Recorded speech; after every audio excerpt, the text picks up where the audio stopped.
Jay, you guys pushed there in the fourth quarter, but going back to the start of the game, how do you feel your team needed to start differently tonight?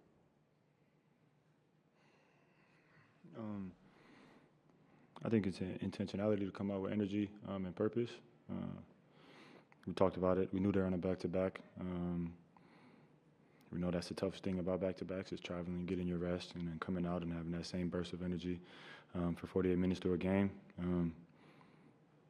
And I think we allowed them to take the lead early and hold the lead for a while until it was time to come back instead of delivering that first blow, really making them match our pace instead of playing at theirs, and then allowing the game to flow from that point and kind of waiting for our time to strike, which we did in the fourth. I think it showed a lot of growth from everybody staying locked in up to that point and ready to make our run. But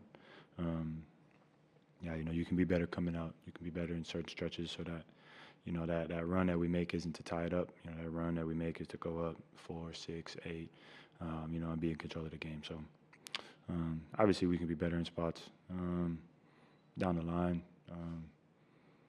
I think definitely me looking in the mirror and slowing down, finding my pace, understanding time score situation for everything I'm doing, offense and defense. And so I take a lot of that tonight, especially down the stretch, having a chance to go get one and go get a stop, and I didn't either. So, what did you make of the way Jace played in that second half? Yeah, I thought it was great. He just came in. He's been locked in. I think the whole time. He's got so much passion for the game.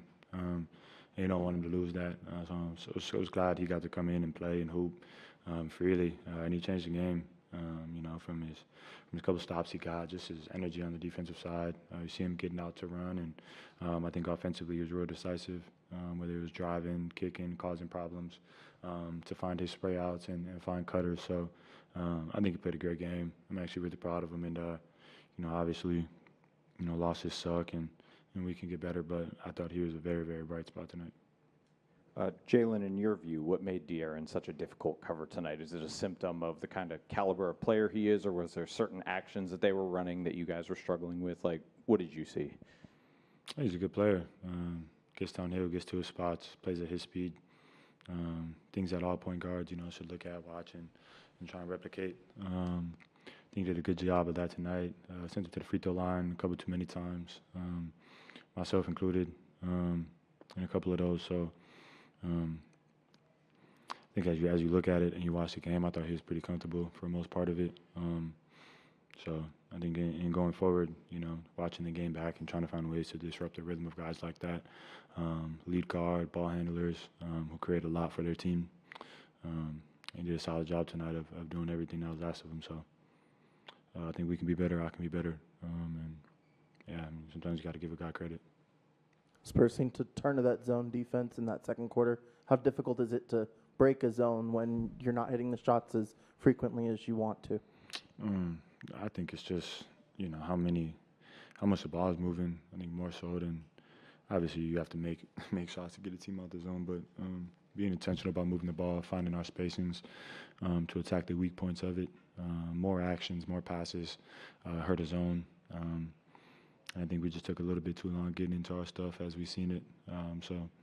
We'll go back and talk about it. I think we played great against zone all year. I think they just did a good job of playing it tonight with Cornette there in the middle.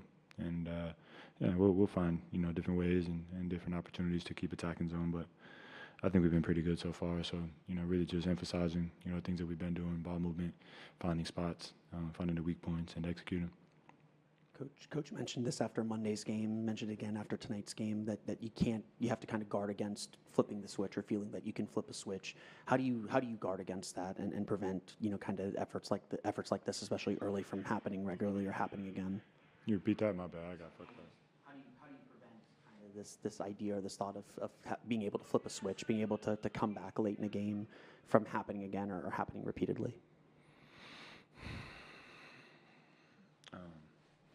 I think, again, like I said, it's an intentionality to come out and play hard, to kind of put your will into the game. Weird way to put it, but to kind of control pace and control tempo and things of that nature. Like I said, I think we played at their pace for a majority of the game. When they wanted to play fast, we played fast, and think when they wanted to slow the game down, both with their zone and with their sets, I think we allowed them to do so. So, yeah, in terms of flipping the switch, it's a long NBA season. These days come quick. We're all human beings, so it's almost impossible to ask a guy to be 100% of all he is every night. But I think that we can pick each other up, recognize who's where, who's what, and then still find a way to execute and be great, however that looks for our squad. So, yeah, like I said, I thought Jace did a great job in lifting us up, bringing them some life and doing that. I thought for the most part we played decent. Like I said, it's just kind of imposing your will on the other team, and I think that's the one piece that that we missed out on tonight. I think everything else is pretty solid outside of that. Jalen, coming into tonight's game, you guys have gotten to the free throw line at the highest clip in the league, just over 30 attempts per game, just 19 tonight. When that's the case, is that something that you think about as you're kind of going through your progressions? Like, you're not getting the calls or things aren't going the same way that they've been all season. Like, do you have to adjust, or you just keep attacking and try to get those trips to the line? No, I mean, you have to adapt for sure. Recognizing how the game is going to be called and how the refs are operating that night is a part of the basketball game, and you can't just keep trying to put a square in a circle hole. You know what I'm saying? You got to find ways to continue adjusting and find ways to win. That's really it. I don't want to speak too much at all on the referees. They got a hard job. They're imperfect, as we are as players. So, yeah, I wouldn't say they're the reason we lost tonight, no matter how frustrating it is.